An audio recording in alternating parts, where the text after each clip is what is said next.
Bem-vindo à Toledo Med. Aqui, transformamos conteúdos complexos da medicina em aprendizado direto, estratégico e aplicável à prática clínica. Nossos resumos são focados nos temas mais cobrados do Revalida INEP e também do ENAMED, com raciocínio clínico e abordagem baseada nos principais protocolos. Sem enrolação, sem excesso de teoria desnecessária. A proposta é simples: acelerar sua aprovação e fortalecer sua base médica de verdade. Agora, vamos direto ao ponto. Hoje, na revisão estratégica da Toledo Med, vamos destrinchar um dos temas que mais separam os candidatos medianos da verdadeira elite médica, as diarreias crônicas. Olha, essa não é só mais uma daquelas aulinhas teóricas chatas, tá? Pensa nisso como o seu autêntico mapa de sobrevivência. A diarreia crônica é uma armadilha simplesmente perfeita para o candidato que vai para a prova no automático, cheia daquelas nuances que as bancas, elas adoram explorar para te derrubar. Então, foca aqui comigo. Vamos construir juntos um raciocínio clínico blindado, focando estritamente naquilo que, no fim do dia, decide o jogo a seu favor. Ponto número 1. A armadilha das diarreias crônicas. E a dica tá no tempo. Passou de 4 semanas, acende o alerta das armadilhas diagnósticas. Avançando para o bloco 2, tumores neuroendócrinos. E aqui a gente cai no clássico dos clássicos nas provas, o duelo carcinoide versus vipoma. Para ilustrar isso de um jeito que você não esquece mais, vamos colocar essas duas entidades lado a lado. Na síndrome carcinoide, o que o examinador vai jogar na sua cara no enunciado? Aquele paciente com flush facial, o rosto todo vermelho, hepatomegalia e, presta atenção nesse detalhe que escancarou o diagnóstico, o acometimento da válvula lá no coração direito, que quase sempre vem de mãos dadas com um broncoespasmo. É batata. Agora vira a chave para o vipoma. O cenário muda completamente. É uma diarreia aquosa de um volume absurdo, passando fácil aí dos 3 litros por dia, hipocloridria e o detalhe fatal para matar a questão: toda essa perda bizarra de volume, sem nenhum relato de dor abdominal significativa. É muita água e zero dor. E aqui vai uma regra de ouro para você garantir esses pontos de um jeito rápido e sem suar frio na hora da prova.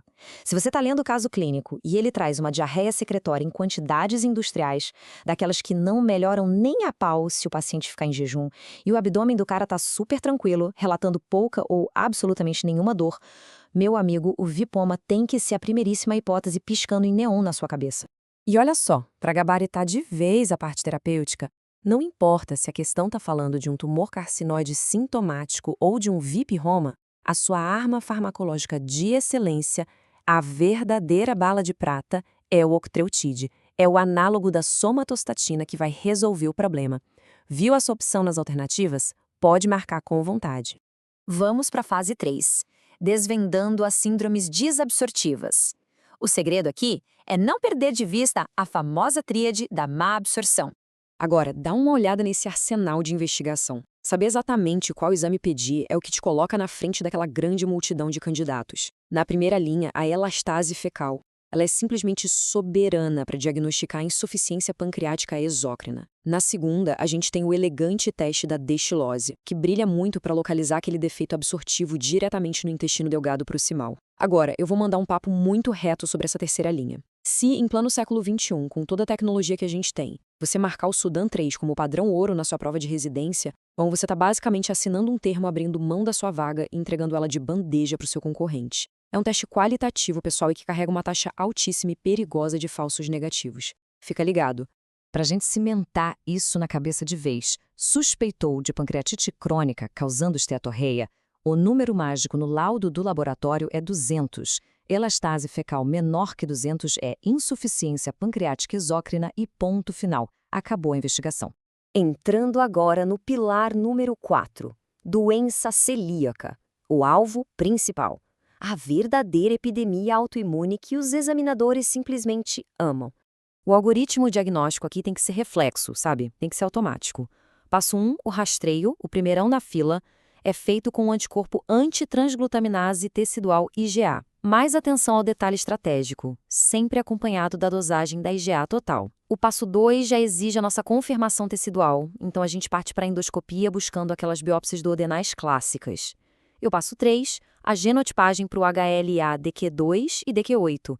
Ela entra em campo estritamente como um fator de desempate, entendeu?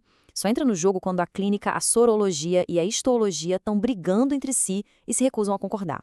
E é exatamente aqui que mora a maior pegadinha laboratorial e de todo o Revalida. O examinador, de forma bem casual, joga no enunciado que o paciente tem deficiência seletiva de IgA. Se você, no impulso ou na pressa, for lá e pedir os anticorpos tradicionais, o resultado vai ser um falso negativo catastrófico. O médico de elite, o cara que domina a prova, contorna isso rapidinho. Como? Solicitando a antigliadina deaminada na classe IgG. Não cai nessa armadilha de novo, tá? Vestindo agora o jaleco de patologista, olha como a diferença fisiopatológica grita aos nossos olhos. De um lado você tem essa arquitetura bonitinha, normal. Do outro, a assinatura inconfundível do dano celíaco rolando solto. A gente está falando da clássica atrofia de vilosidades, da hiperplasia de criptas e daquela linfocitose intraepitelial. A questão de prova descreveu essa trindade para você? Sorria, a questão já está totalmente resolvida. Saindo um pouquinho do intestino e indo direto para a pele, o alarme sonoro toca com força com a dermatite herpetiforme. Cerca de 85% dos pacientes com isso carregam a doença celíaca escondida. Você bate o olho nessas vesículas e pápulas superproginosas nas áreas extensoras, encontrar esse achado clínico na prova é essencialmente encontrar o seu gabarito. Uma clarificação definitiva sobre a questão da genética que muita gente confunde. Ter o HLA-DQ2 ou DQ8 não é uma sentença de doença celíaca para ninguém. Isso indica só uma coisa: suscetibilidade. Ter a chave não quer dizer que a porta está aberta. É uma ferramenta fantástica para excluir a doença se vier negativo, mas é péssima para fechar o diagnóstico sozinha. No flanco do tratamento, a base é bem óbvia para todo mundo: erradicar o glúten. Tirar trigo, cevada e centeio da vida da pessoa é o passo inicial. Mas a banca não quer testar o óbvio, ela testa a profundidade. Onde é que esse glúten se camufla na prateleira do mercado? Bebidas ricas em malte, achocolatadas específicos e na nossa velha conhecida e sorrateira aveia, que não raro sofre aquela contaminação cruzada industrial e precisa de uma atenção redobrada do médico. Por outro lado, arroz, milho, batata e mandioca continuam firmes e fortes como grandes aliados na dieta que está permitida. E a gente chega na seção 5, o oculto. Colite microscópica e doença de Whipple. São aqueles diagnósticos de nível elite. Vamos colocar um pouco de pressão agora, para ver se você pegou a visão. Cenário de prova, bem clássico. Homem, 50 anos, caucasiano, diarreia crônica, artralgias e um emagrecimento severo. Aí a biópsia do adenal volta e revela macrófagos PAS positivos. E aí, aciona o seu reconhecimento de padrões avançado? O que o examinador está implorando para você marcar na alternativa correta? Se você cravou a doença de Whipple orquestrada por aquela bactéria chata, a Trophilima whipplei, você gabaritou. E para dominar essa patologia por completo, atenção a este detalhe de ouro. Se o quadro evoluir na questão e ela descrever a bizarra oftalmoplegia supranuclear com mioaritmia oculomastigatória, comemora. Trata-se do achado neurológico patognomônico, não tem para onde correr. E a primeira investida terapêutica exige muito respeito. São 2 semanas de ceftriaxona intravenosa pesada antes de mandar esse paciente para uma longa manutenção oral. Já o raciocínio clínico para colite microscópica é outra pegada. É aquele paciente que tem diarreia aquosa crônica, mas a colonoscopia a olho nu está visualmente intacta, perfeita. O diagnóstico só vem quando você olha no microscópio. Mas qual foi o gatilho disso? Cuidado, muitas vezes o culpado está exatamente na prescrição que o paciente já vem usando. Uso crônico de AINES, inibidoras de bomba de prótons ou inibidores da recaptação de serotonina. A jogada de mestre do clínico elite: identificar isso, suspender o agente ofensor e entrar rasgando com a budesonida. E assim a gente amarra e encerra a nossa investigação clínica de hoje. O acesso a esse elite da medicina e a tão sonhada aprovação não são frutos de memorização cega, de ficar lendo o rodapé de livro sem direcionamento de madrugada. É puramente uma questão de estratégia.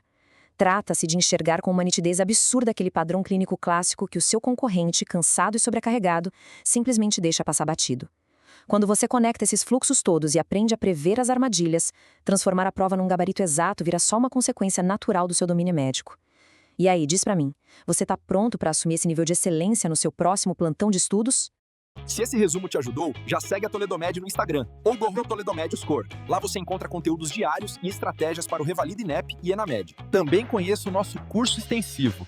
As músicas, materiais complementares e todos os links citados estão aqui na descrição do vídeo. E claro, não esquece de deixar o like e aquele comentário maroto para fortalecer a comunidade médica que mais cresce no Brasil. Nos vemos na próxima aula.